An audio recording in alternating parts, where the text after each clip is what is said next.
എത്ര വൈകിയാലും ഞാൻ ഭക്ഷണം ഡെയിലി പോകുമ്പോഴും വരുമ്പോഴും വയ്ക്കും. ഭക്ഷണത്തിൻ്റെ കാര്യത്തിൽ ഒരു ഇത് ഞാൻ ചെയ്യാറില്ല. എത്ര ക്ഷീണമാണെങ്കിലും എത്ര അസുഖമാണെങ്കിലും ഞാൻ രാവിലെ വൈകിട്ടും ഭക്ഷണം റെഡിയാക്കും. അതിനെനിക്കൊരു മടിയില്ല, അതൊക്കെ ചെയ്യും.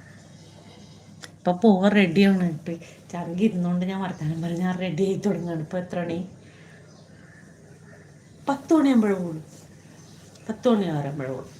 പണിയൊക്കെ കഴിഞ്ഞ് ഇനി ചോറും കറിയൊക്കെ വെക്കണമെങ്കിൽ ചായക്ക് എന്തെങ്കിലും എന്നിട്ട് കടി ഉണ്ടാക്കണം, അത്രേ ഉള്ളൂ.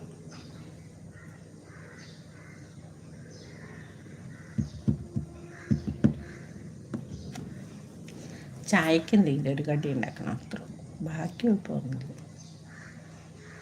അടുക്കള എൻ്റെ സ്വന്തമാണ്. ബാക്കി അടിച്ചു കയറി തുടക്കൽ, തുണി കഴുകൽ ഒക്കെ പിള്ളേർ ചെയ്തോളും. എല്ലാം ബാക്കിയെല്ലാം ചെയ്തോളും. അടുക്കള മാത്രം എൻ്റെ സ്വന്തമാണ്. ചോറും കറിയും വയ്ക്കൽ,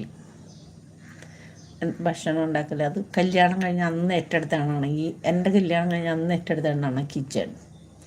ഇപ്പോഴും എൻ്റെ സ്വന്തം.